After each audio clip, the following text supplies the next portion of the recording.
sneak past our radar. They know if we stand together, their evil plans will fail. Your gift to AFA Action allows us to stay vigilant against their onslaught. And if you give this month, you'll receive access to the Cultural Institute video When Your Faith is Illegal by Frank Harbor on AFA Stream as our thanks. You can make your gift today at afaaction.net. Jenna Ellis in the morning on American Family Radio. I love talking about the things of God because of truth and the biblical worldview. The U.S. Constitution obligates our government to preserve and protect the rights that our founders recognize come from God, our Creator, not our government. I believe that Scripture in the Bible is very clear that God is the one that raised up each of you, and God has allowed us to be brought here to this specific moment in time. This is Jenna Ellis in the morning.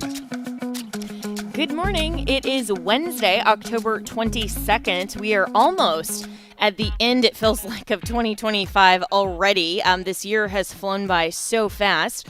But significant elections are coming up in November in just a couple of weeks that include key state-level races in New Jersey and Virginia, as well as mayoral elections in New York City and other numerous municipal elections, and also ballot measures across the United States. So a lot going on outside of a presidential year. And so for the statewide races, of course, Virginia will hold an election for its next governor, as the incumbent Glenn Youngkin is not seeking re-election.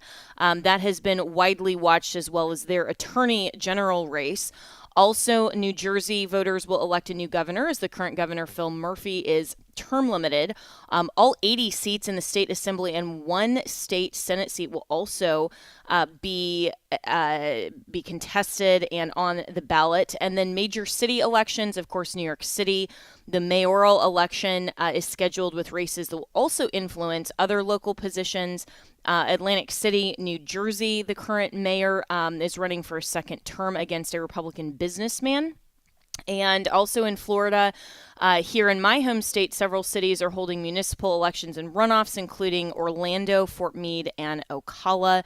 So there's a lot of ballot measures as well, including California proposed redistricting, and a lot of other things going on. So, we have to pay attention to the elections, even in an off-cycle presidential year, and even when it's not the midterms and it's not, getting quite a lot of attention in the news. Other than really, I think out of all of these, Virginia's gubernatorial race and its attorney general race, and then, of course, the New York City mayor, those are getting the most attention. And let's welcome in our good friend, John Cardillo, who is a GOP strategist, former NYPD from originally New York City, and so now is in the free state of Florida. And I'm sure, John, you're very grateful that you're not in New York City if they elect a literal communist. But, a lot of people, including Hugh Hewitt, who, has been a conservative commentator for years, are suggesting, and a lot of other Republicans, that people in New York City should just hold their noses and vote for Cuomo, who, 5 minutes ago, we were all very excited to see ousted, and rightly so, given his disastrous COVID response and, some other things besides just the pretext of, kind of a Me Too that made him leave office. So, what's your perspective on this? Yeah, look, at this point, it's just about stemming the bleed. And good morning, Jenna. Always great to talk to you, my friend. What's interesting is it's anecdotal, but 3 friends of mine, staunch Republicans, always joke about wanting to move to Florida, but unfortunately stuck in New York City for work. They're all supporting Cuomo. One woman who's never been political in her life is phone banking for him. This is how afraid people are of what Mamdani's going to do to New York City. You've got lifelong Republicans now that, helping Cuomo when they wanted to see the guy in prison a couple of years ago. And so, that's really a testament to how horrible Mamdani is. Yeah, and it was really funny. I'm scrolling through looking for this this post from Governor DeSantis because he posted, and here it is. So he quote posted to another, just kind of a non-random account that said, the question is, how are you, Florida, going to deal with New York when a communist is running the city? And Governor DeSantis said, you mean aside from building a wall at the Florida-Georgia line on I-95? And I'm not actually opposed to that idea, John. What about you? I'd love that in like a moat. Let's dig like our own version of the Rio Grande down the Gulf Coast as well. I mean, I don't know if the real hardcore lefties would come here, though. I think we've made it inhospitable enough for the super blue voters where they're going to look to go to other places, maybe North Carolina, some beaches that are a little more softened for their agenda. Florida's pretty hostile to what they want. Yeah, that's true. And hopefully it stays that way. Of course, we will have our own gubernatorial election next November, and hopefully some of these Republican in name only that are currently in the state legislature that are, pushing frustratingly for Florida to kind of turn back purple. It kind of serves their own purposes. I think Florida hopefully is past that. But John, it speaks to a larger divide in this country. I mean, the fact that we may end up with an actual communist who, as President Trump rightly said from the Oval when he was asked about it, I think it was yesterday, and he said, every time that these policies have been tried, they failed. And we know that communist policies don't work. And yet there are people that we would say are irrational enough and frankly, stupid enough to say, oh, yeah, we think that's a good idea because they don't understand history. So they're doomed to repeat it, as the saying goes. But it speaks to kind of this wider divide in America that I thought, and I really, for a little bit of time there, kind of had hope after the 2024 election of last year that enough Americans were waking up to the fact that these radical leftists just don't know what they're doing, and their vision for America is nothing like the freedom that we want to protect. No, nothing at all. But what just blows my mind is how in the world can a semi-rational person, don't even be fully rational, a semi-intelligent person, you don't have to be really smart. How do you watch what's happened in this country for the last 15 years? Really, when Black Lives Matter came across bridges in New York saying, what do we want? Dead cops. When do we want them now? And that evolved into the Antifa riots and these pro-Hamas, terror rallies in our streets. How do you watch all that? All facilitated, all fueled by the left wing and their policies. Then you watch crime soaring in cities again, not approaching 80s, 90s levels, but the numbers at the beginning of that upward trend, certainly approaching those, because of radical Soros-backed prosecutors who won't prosecute bad guys, bleeding heart legislators that enact no-cash bail policies around the country. So somebody's, out 39 times on violent arrests, and then they rape and murder some young woman, and everybody's horrified. I mean, how do you see that for 15 years and still vote for somebody like Mamdani? You hate your country, you're suicidal, or both, because I can't think of any other explanation as to why someone would do that to themselves. Yeah. Well, and that is exactly the thing. You don't have to be this staunch conservative. You don't have to be, somebody that we would say is like fully in our camp just to be rational. I mean, this isn't right. the old kind of characteristic of American politics where, hearkening back to the founders, where it's like everybody debated reasonably and at least fairly to say, okay, we're all at least agreeing on the goal. We just maybe are agreeing or disagreeing a little bit on how we get there and what's the best policy to achieve that goal. And that's debatable and that's fine. That's kind of an in-house debate maybe.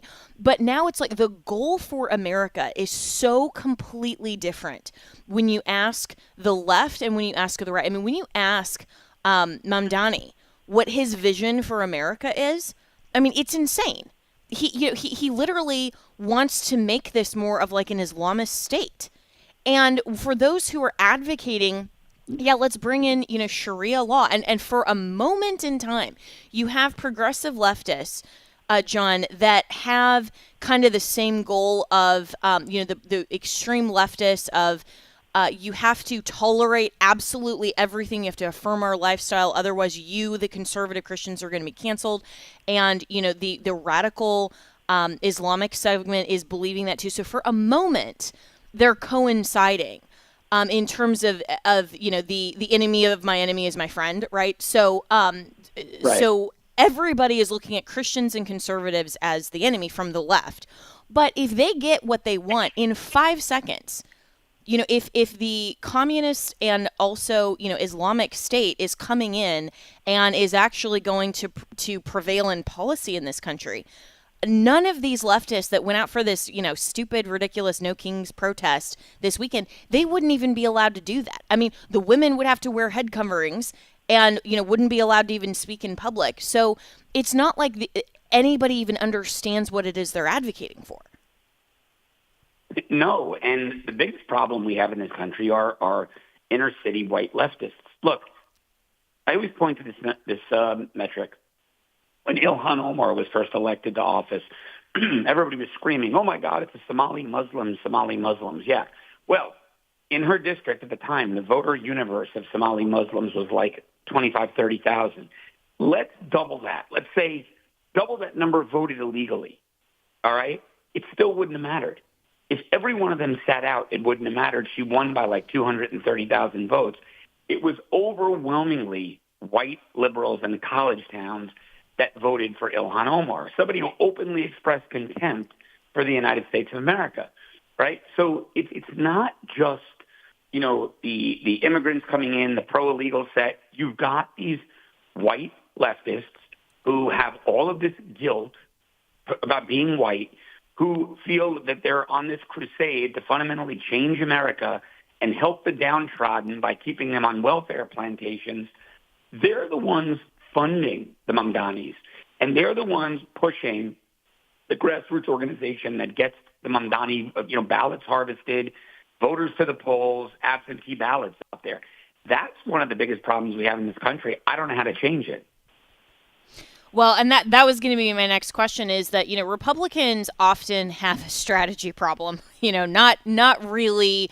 It's like we run the same play that has failed over and over, and we say, well, at least we're running within the lines of, we're within the rules, so look at us, woohoo, which, great, but we run the same play over and over again, and it fails where Democrats tend to change their strategy. Like now they're going after the state constitutions in anticipation of a potential overturn of Obergefell. And we were talking about that yesterday on this program, where, they change up their strategy to actually go toward the preferred outcome, where it seems like conservatives just want to say that they ran the play. Like, even if the legislation fails, even if, nothing makes a difference, it's lost by a wide margin. It's like, well, we tried. I mean, can't we do better than that? Yeah, I'm with you. Look, you and I have complained ad nauseum, both on the show and privately, about some of the feckless behavior of the GOP, right? It's like they're not, you nailed it. It's all, well, let me say this. It seems to me like a lot of bit of theatrics. We made the effort, guys. We did our job. We're legislators. We legislated. Hey, you win some, you lose some. The left goes scorched earth. They put their political opponents in prison. It doesn't matter if you've been there 20 years in leadership. Look at Joe Crowley in New York, right? Guy had a few million in the bank. AOC comes out of nowhere. But she was radical enough. She's exactly what the party, the hierarchy, and the mega donors wanted. And they unseated one of their own who'd been a golden boy for 20 years. They are absolutely vicious and ruthless. They kick our people off committees. Nancy Pelosi was dictating who was going to be on the J6 committee. Our speakers don't treat them that way. They treat them with respect and decorum. Until the GOP finds its wartime footing and a wartime mentality, the Dems are going to continue to trample them procedurally. And that's a really good point, is that we have to have more of a wartime mentality. These aren't, the gentleman colleague across the aisle. I mean, that presumes that we're all kind of within the same house, where we don't share a house with literal communists. I mean, that's not a vision for America that is sustainable. And it's not that, it's literal wartime, but it's in the sense that the rules need to change, and we need to change the mentality to actually fight a lot harder and stronger to say, no, we're not going to allow these people on committees. We're not just going to, play by the rule book and say, well, we tried. We have to change up our strategy because this is really all about the future of America. So, John Cardillo, really appreciate your time. So much more we could talk about, especially the future of Florida, but we'll have you on again soon. Really appreciate it. You can follow John Cardillo on X. We'll be right back with more here on Jenna Ellis in the Morning.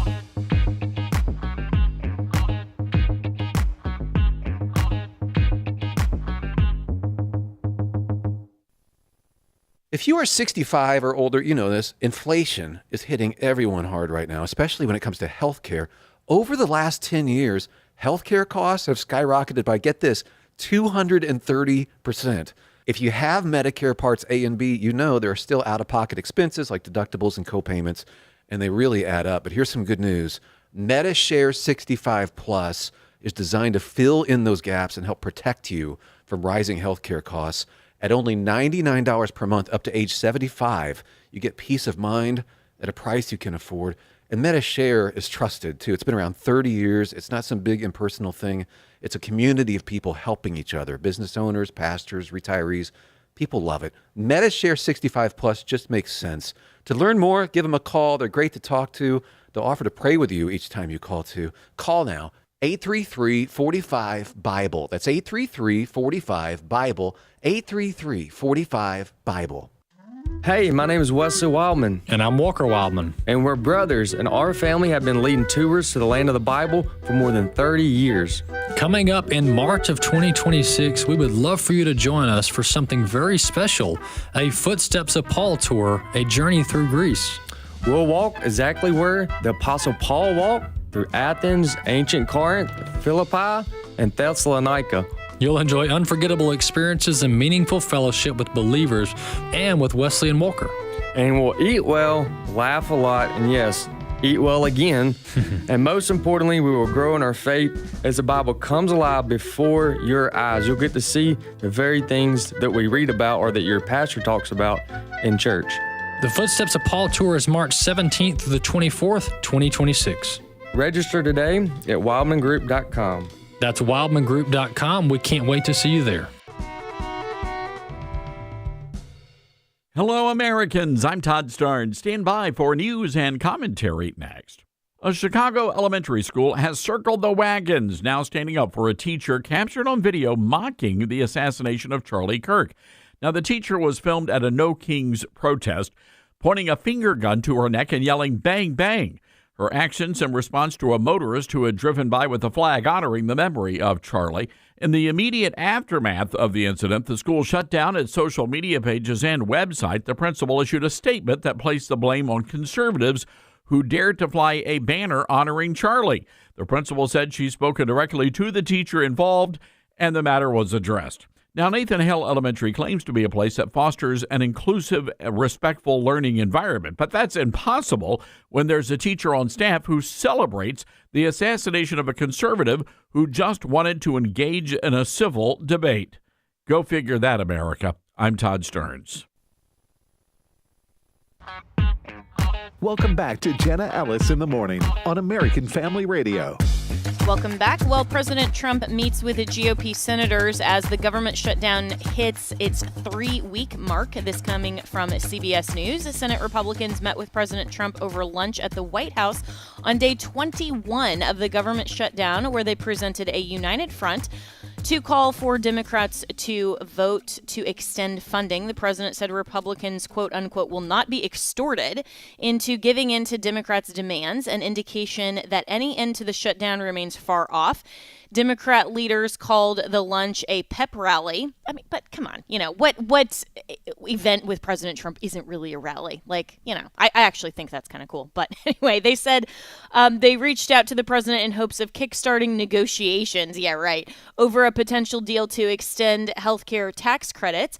House Speaker Mike Johnson and Senate Majority Leader John Thune both said on Thursday morning that the November 21st funding deadline in the GOP bill might need to be extended if the shutdown drags on. Speaker Johnson also said that Democrats are eating up the clock Kind of like they always do. So let's welcome in Congressman Marlin Stutzman from the great state of Indiana. And sir, should Republicans be doing more to push the Democrats in, because it's really about the Senate, to reach that 60 vote threshold to ensure that the government reopens? Yeah, well, good morning, Jenna. Great to be with you again. House Republicans, we did our job, and now the Senate Republicans are pushing just as hard. And what doesn't make sense to a lot of us, Jenna, is the fact that Chuck Schumer has voted for shutdowns many times before, for CRs to avoid shutdowns many times before.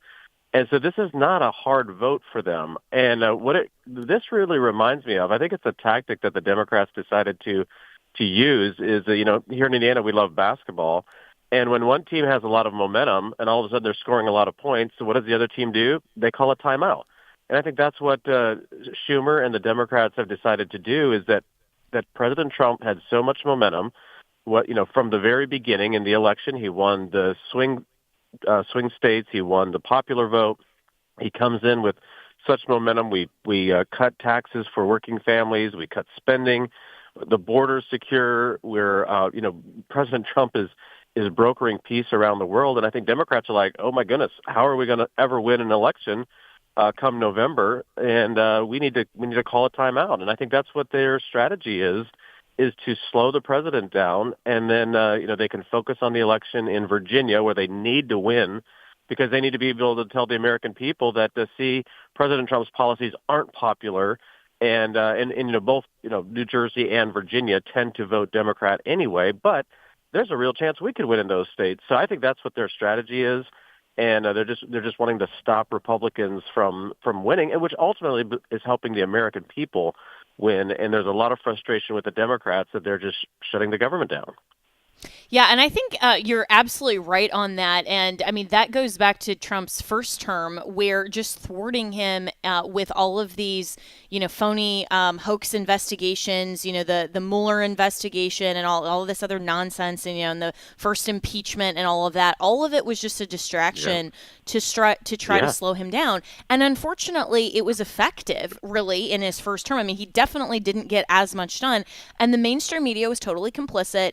Everybody was talking about, Trump's scandals instead of actually the business of governing. And it seems like, though, this shutdown is actually having that same effect, where the Democrats are winning more right now in the shutdown instead of Republicans effectively messaging to the American people, hey, this is actually their fault and this isn't a good thing because of the necessary items that need to be funded.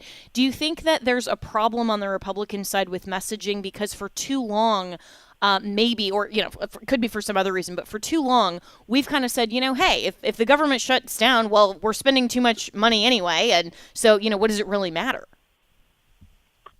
Well, I think there is always that challenge for Republicans, and we don't get the help at all by the mainstream media. But I think it's a little different this time. There's so many other outlets. I mean, there's so many other conservative voices that are now speaking, and it's kind of like the last election. We found out after the election that there's the social media platforms, there's podcasts, and there's other outlets. And so a lot of us House members, while we are not in session right now, waiting for the Senate to get past their procedural vote to keep the government open, we're talking to folks across the country and explaining. And I think the Schumer shutdown is really sticking. But at the end of the day, the American people, we're the ones that suffer from this. I mean, for example, in my district and in Indiana, we do a lot of manufacturing in the medical device space. So the FDA is shut down. And so the 510K applications for new orthopedic products is sitting on a desk somewhere in D.C. SBA loans are sitting on desks somewhere in. So I know that's what they're wanting to do, is try to inflict problems and chaos for the American people and blame President Trump. But I think President Trump has now shown the American people that that's what they always do to him. They try to blame him and put the blame on him. And I don't know. I mean, we'll find out, I guess, sooner rather than later, especially after the Virginia election in November. But I kind of think that the American people, in my district anyway, they're rolling their eyes and saying, here they go again. They're just trying to, cause, problems that in Washington rather than looking out for the American people. So I think it's probably the only card the Democrats have to play anyway. So that's why they're playing it. But I think for us as Republicans, we need to keep talking and working to make sure that we get this economy back on track, that supporting President Trump on, resetting the table when it comes to trade, that's having an impact. I mean, the economic numbers are there. I think the interest rates held Main Street back the most, and that's what I wish, those over at the Fed would realize, that Main Street is still not as strong as we want to see Main Street, but Wall Street's at all-time highs. You see all the other the numbers as far as GDP and growth. Those are up, but housing and automobile costs, the cost of life is still high. But we keep hearing some really good numbers, especially coming into Thanksgiving, where food prices are coming down a bit. So I think this is all working, and Democrats are going to be the ones to find themselves on the out once President Trump's policies really take effect here in the next several months. And I'm speaking with Congressman Marlin Stutzman from Indiana's 3rd Congressional District, and we're, of course, talking about the government shutdown. And so, Republicans have messaged this as the Schumer shutdown, and to try to kind of push back against this idea that just because Republicans currently hold the trifecta in terms of the White House and then both houses of Congress, there is still a problem, of course, with the Senate, where we don't have the 60-seat threshold that just make it easy to push anything through. So majority doesn't really mean anything in terms of the Senate in this case. So what are the priorities at this point for Republicans in terms of where the sticking points are on the negotiations? Where do things stand on why there isn't a resolution yet with the Democrats? Yeah, well, what the Democrats are asking for is something that we're just not going to negotiate on, and that's health care benefits for illegals. And that's what surprises me about the Democrat Party. I mean, even if they would just start listening to Bill Maher a little bit more, I think they'd be in a much better spot because he's at least talking some common sense as a classic liberal. But here, when we did the Big Beautiful Bill, we started cutting spending, and one of the places in Medicaid is that we said that we're not going to provide health care benefits for illegals. And so our spending cuts were about $1.5 trillion. Well, that's the number they're asking for back. They're basically saying, we want all that back. We don't want to let you guys cut this spending out of the federal budget. But as you know, Jenna, we're facing $37 trillion of debt. That is the context that everybody in Congress needs to look at when it comes to making budgetary decisions. And so we have got to start cutting spending. President Trump has done that through the Office of Management and Budget, and that's happening. It's starting to happen. And so, but instead, Democrats decide, instead of trying to find a new solution to hang out or to hold out for, they're just going back to the old, hey, we want more health care funding. And, subsidies are going to go up on the American people if you guys don't do this. That premiums will go up because the subsidies will go away. Well, I'll tell you what, Jenna, listen, this is what I have no sympathy for the insurance companies right now. Just over the past couple months, we've been working on several cases and finding that insurance companies are paying out for transgender surgeries. They're paying about $120,000 to $130,000 for transgender surgeries on young people in this country. And then that young person, their deductible can range anywhere between $2,000 and $5,000. So I have no sympathy for insurance companies because they're taking those subsidies that are coming from tax dollars and paying out on transgender surgery. So no empathy, no sympathy from Marlin here at all. And I've been sharing that with my colleagues and saying, look, if we're gonna do anything with subsidies for insurance companies, that needs to stop. And so we'll see what happens. The leadership is working through on a couple of different things, but I don't think there's really any changes that need to be made immediately to accommodate Democrats, because what they're asking for, again, is health care for illegals. And it's like, That's not going to work. The American people don't accept that. Yeah, no, not at all. And I fully disagree with the Democrats' priority in that, as any rational person would. But the Democrats aren't really rational. It's very sad when you have to suggest that they go listen to Bill Maher, and he's actually the most rational among their side. I mean, that's it's getting bad when we're saying that. Right. Yeah. But where does this leave Republicans then? Because on one hand, you're absolutely right to say that there's no negotiating with that kind of priority and position. And yet, in the interim, the Democrats know that they are essentially succeeding at forestalling the Trump administration from moving forward its America First agenda while the government is shut down. So it almost seems like the Democrats think they're in this position that is a win-win. So this seems like it's just a stalemate if they're not moving and they're saying, hey, we're fine, because right now, the Senate isn't getting any business done of confirmation hearings, and other really important priorities as well for the Trump administration. No, and that's the downside to all of this. And I don't know. I mean, I have an opinion on the cloture vote in the Senate that there shouldn't be a cloture vote on budgetary bills that would shut the government down. I mean, again, I think I understand why they have the 60-vote cloture rule to have that threshold, to have at least 60 members of the Senate vote to shut debate down to go to final passage.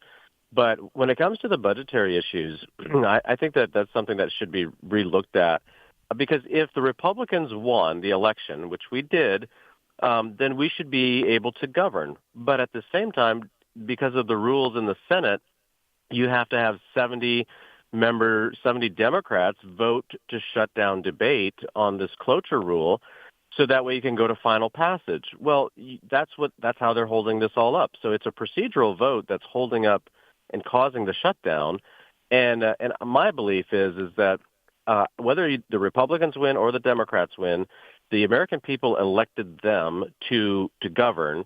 And so that should be, I think that should be visited and say, look, from a budgetary bill, you can keep it on all the other bills that move through the Senate, but the American people expect whoever they vote into office to govern. And so when one side can just say, we don't like any of this, we're taking our ball and going home, the only people that really are hurt are the American people. Just like I mentioned earlier, there's companies out here that are now sitting here doing nothing and wasting time waiting for the government to open back up because the SBA is closed, because FDA is shut down, because of IRS. I mean, I'm not a fan of the IRS, and there needs to be a lot of cleanup over there, but that's slowing down the economy. And so ultimately the American people are the ones that hurt. But I think Democrats are willing to do that so that way they feel like they can win politically, and they are willing to, take the hostage and hold them, until they get what they want. But in this case, I think they're working, with the wrong people on this one, just like President Trump showed. He can get the hostages back out of Gaza. He can also negotiate peace. In this case, the Democrats are on the wrong side of this, and I think the longer they hold out, the more it's going to come back and hurt Schumer and the Democrats, because there's too many other good things that are happening that the American people are asking their elected officials to accomplish. Yeah, and hopefully it does backfire on the Democrats, and at least the American people remember that, come November. I mean, the elections are only a couple of weeks away. So in your view, is it time for the Senate to invoke the nuclear option, which is, as listeners will recall, is basically reinterpreting the rule of cloture to use just a simple majority for budget issues? I mean, this method was used by the Democrats originally, back I think it was around 2013, to eliminate the filibuster for executive and judicial nominees, except the Supreme Court. So then Republicans included Supreme Court nominations in 2017 for Justice Gorsuch, and of course the Democrats cried foul at that point. But it has been used. So for just the budgetary issue, do you believe it's time for Republicans to invoke the nuclear option? I really do. And, the thing is, look at all the major policy decisions that have passed. They go through the reconciliation process. Because of the Senate rules, it's become a hodgepodge of what can pass and what can't. And so Obamacare was passed with a simple majority under reconciliation. The Trump tax cuts were in 2017 were passed under reconciliation by a simple majority. Same with what we just passed with the One Big Beautiful Bill. So there's already a process for just a simple majority to pass in the Senate, and now they've used that on judges.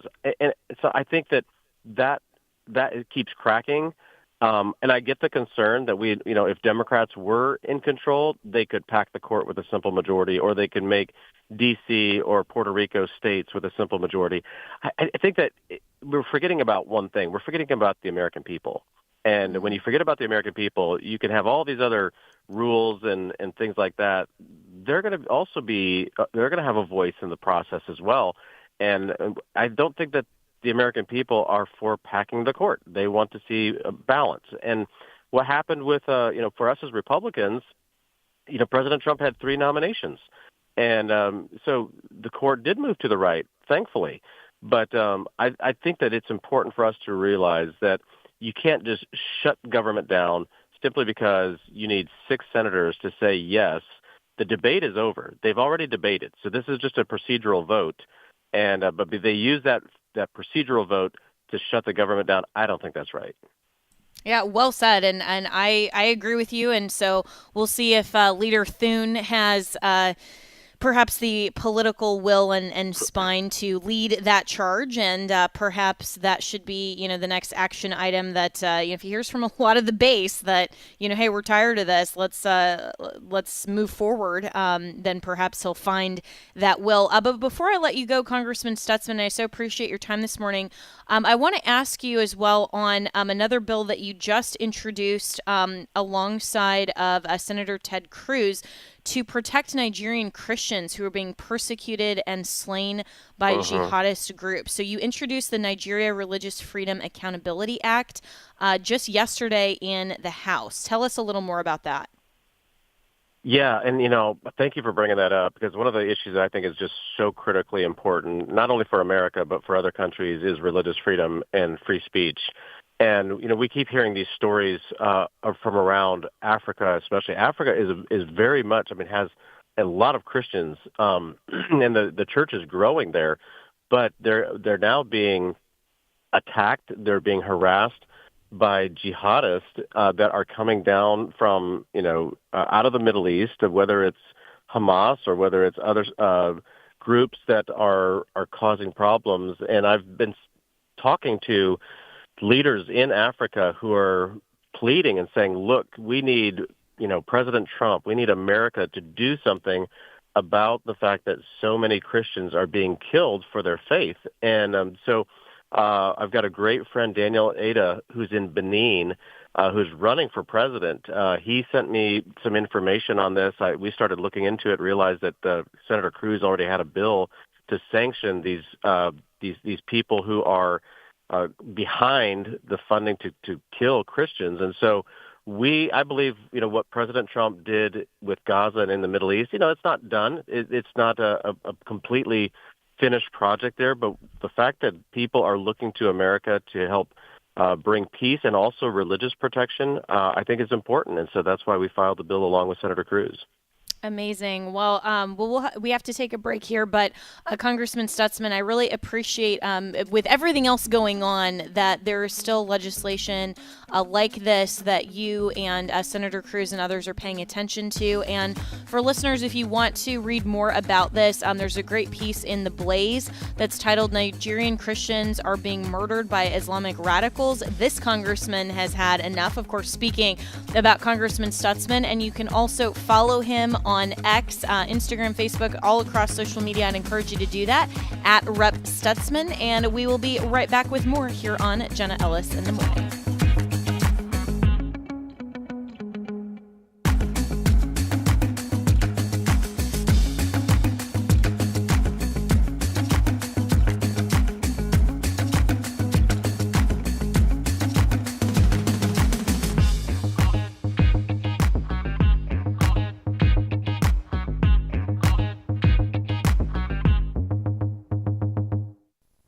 Let's think about what God has done. I would wager that his top news story is still that the free salvation through the blood of Jesus Christ is available to all. I wager that will be the top news story until that salvation is no longer available. You will have made your decision for eternity. He doesn't ask us to do anything he won't, and then he does above what we can possibly do. Hear Todd Herman on A Disciple's View, weekdays 12 p.m. Central on AFR. When God allows something difficult in your life, you could look at it as his gift to you. Here's Nancy DeMoss-Wolgemuth. If our way is perverse before God, what a mercy it is when God sets out to oppose us in that way. God's way of getting your attention on the next Revive Our Hearts with Nancy DeMoss-Wolgemuth.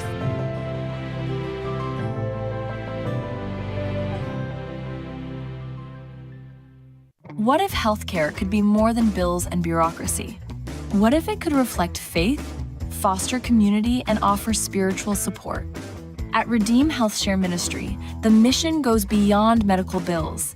It's about honoring Christ and embracing healthcare that aligns with Christian values.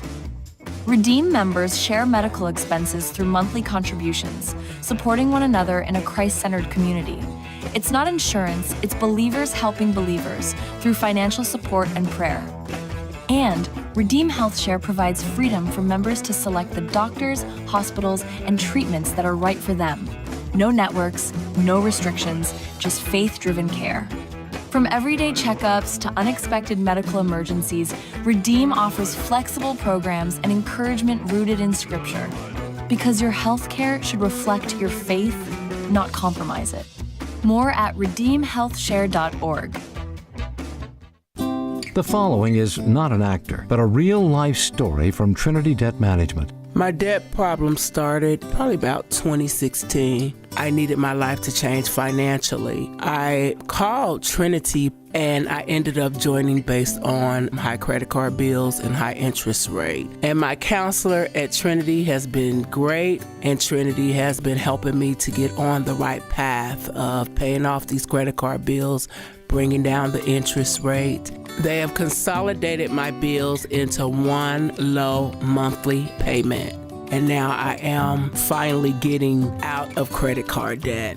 So I just want to say thank you, Trinity, for showing me a better and greater path. If you're in debt and you need help, call Trinity at 1-800-788-1813. My name is Sharon, and soon I will be debt-free for keeps. 1-800-788-1813. Welcome back to Jenna Ellis in the Morning on American Family Radio. Welcome back. Well, in the midst of the left being irrational and promoting policies that are obviously anti-American and outright communist, there are those on the right, I think, that have woken up to a lot of what has been going on for quite a while in terms of a big government that is not necessarily promoting fundamental freedom and constitutional and American values. And this, of course, was really widely expressed after COVID and seeing all of the push in so many levels of government to push this so-called vaccine that, frankly, really was just experimental without any kind of informed consent. And now the AP is suggesting that, quote-unquote, anti-science bills are hitting state houses and stripping away public health protections that have been built over a century. Our good friend Daniel Horowitz, you can follow him at RM Conservative, posted, the medical freedom revolution is growing in state legislatures, and I'm proud to be part of what the AP calls anti-science. And I think a lot of us are, because really this just comes down to informed consent and the fact that in this country, medical decision-making should be up to the individual and the parent on behalf of their child, not to the state. The biggest issue that I had during COVID was not that the vaccine was available, not, and we can debate, whether anybody should have taken it, whether it was effective, all of, the lies of the media, the way that then, they started saying, oh, it's 100% effective. And now then, well, you just should take it anyway, along with 17 boosters. Everybody can have, their opinion on it. My main issue was that the government cannot forcibly compel an injection over and above informed consent.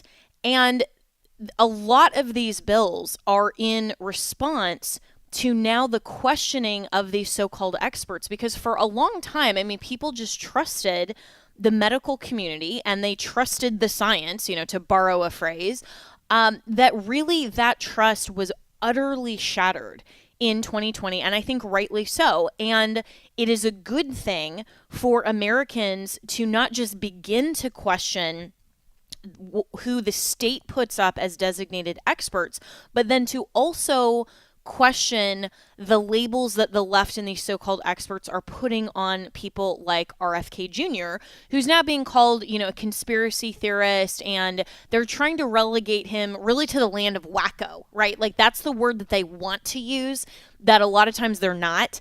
Yet, at least in a lot of these pieces, they're wanting to say, well, he's so anti-science because the experts disagree with, making America healthy again, because they've always preferred traditional pharmaceuticals and traditional American medicine, right? Or westernized, to not fully, but, the big pharma. They have preferred that over other natural remedies. And of course, there is a balance. Because I personally believe, and this is just my opinion, because I'm an American and I can choose my own, medical freedom and to look at the data and so forth. My opinion is that there is a time and a place for pharmaceuticals and for vaccines. And, for other things that hospitals and urgent care and so forth would provide.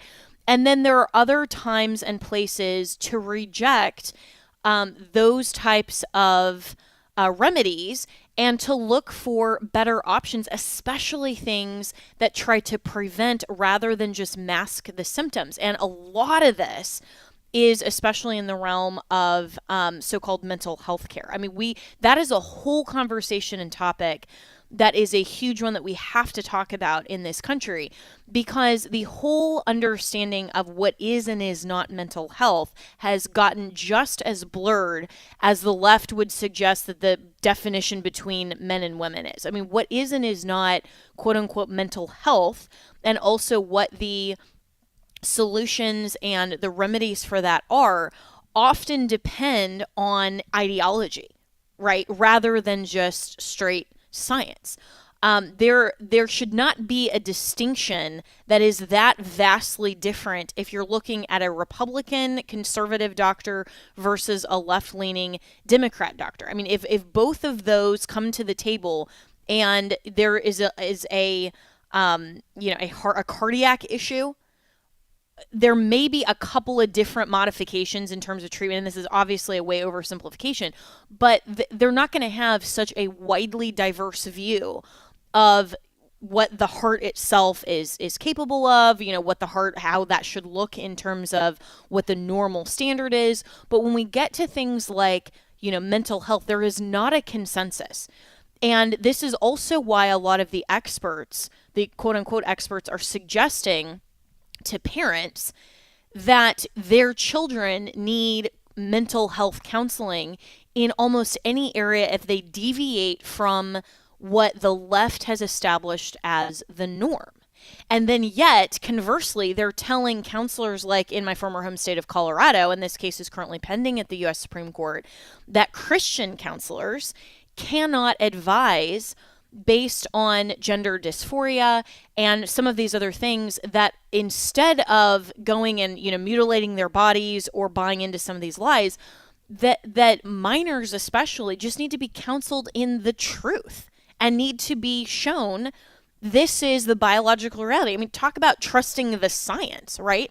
And so there are so many facets and areas to this conversation that I find really fascinating and definitely incredibly important for conservatives and Christians to think through before you ever get to that moment of, well, am I going to take this medication? Am I going to accept or reject this vaccine? How am I going to view this concern that I have? And we don't want to be, so trusting of the medical community that we just do anything that a doctor says, especially when we don't know their ideology, right? I mean, because that can dictate a lot. unfortunately, in today's, quote unquote science realm. But we also don't want to be so far in the conspiracy theorist lane that we reject all kinds of remedies and, in my opinion, go so far as to say, well, we're not trusting, Western science at all.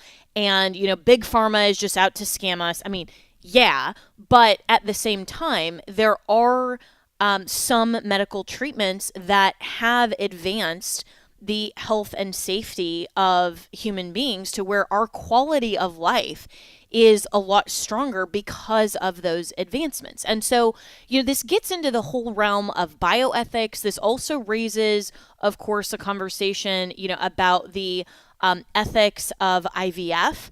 That is a whole conversation about where the pro-life movement needs to go.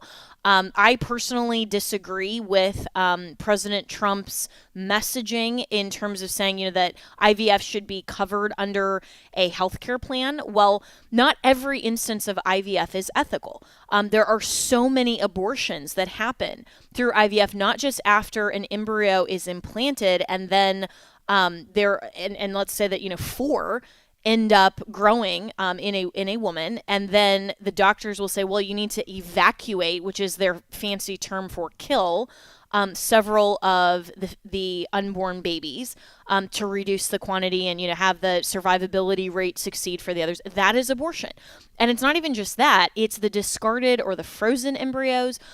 Discarded ones, when there is a fertilized embryo, that is a life, because conception has happened, even if it's in a petri dish and not in the natural way. So, all of these things, we need to have much better, wider, and deeper conversations over this whole issue of medical freedom than as simplistic as the AP is suggesting when the headline just reads, anti-science bills hit state houses. I mean, this is attempting to typify anything that allows for medical freedom and decision making in the hands of the parents or the individual as quack science. Because according to them, parents need to trust the experts and realize expert is just the state often left it designated so-called expert that is going to determine for you and your family what is in the best interest of your own family and your own child. God did not vest children to the so-called experts for the care and upbringing and medical health decision making. God vested parents with that duty and that responsibility. And we need to, as Christians, take that seriously and not just back every bill that calls for, all medical freedom and that everything is good in that vein. What I'm suggesting here and what I'm advocating for is that we need to be circumspect. We need to not just trust the science, but we need to not just outhandedly reject the science. We need to ensure that the legislation that we pass and that we advocate for is sound and solid in terms of protecting the right of individuals to make our own choices up to a certain line. Obviously, there are choices that if we make that negatively impact another human being made in the image of God, like the so-called choice of a woman to abort her baby, well, of course, the government has a compelling interest to step in and say that's not a legitimate medical choice. Because abortion, the definition, of course, is the medical intervention that is specifically designed to cause the death of a child, another human being, someone who does not share your DNA, who is a separate, unique person. So, of course, that's not a legitimate choice. I'm talking about medical freedom in the sense that we actually understand our own personal, only us, not someone else's body, only us, our healthcare, and what is actually healthcare, which is to care for a human being, not to kill them, which is abortion. I mean, these definitions should be obvious, but of course the left blurs those lines as well. So as all of these elections are happening, know what is on the ballot in your state, know what's coming up in your state legislature so that you can be well informed and you can advocate on the side of truth and legitimate freedom. It's all the time that we have for today. And as always, you can reach me and my team, Jenna, at afr.net.